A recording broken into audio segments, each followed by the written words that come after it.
TDP అధినేత చంద్రబాబుకు మధ్యంతర బెయిల్ మంజూరు అయ్యింది. అనారోగ్య కారణాలతో బెయిల్ పిటిషన్కు ఆమోదం తెలిపింది హైకోర్టు.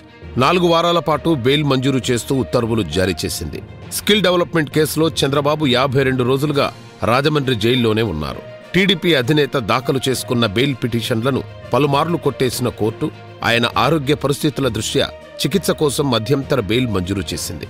బెయిల్ మంజూరు తర్వాత స్కిల్ డెవలప్మెంట్ స్కామ్ కేసు విచారణను హైకోర్టు 4 వారాల పాటు వాయిదా వేసింది.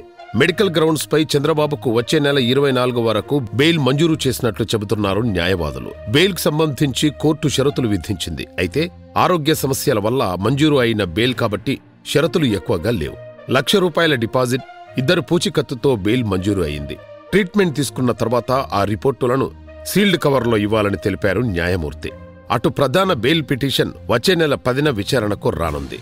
స్కిల్ డెవలప్మెంట్ స్కీమ్లో అవకతవకలు జరిగాయనే ఆరోపణలతో ఏపీసీఐడీ అధికారులు టీడీపీ చీఫ్ చంద్రబాబును నంద్యాలలో అరెస్టు చేశారు. ఆ తర్వాత కోర్టు ఆదేశాలతో చంద్రబాబును రాజమండ్రి జైలుకు తరలించారు.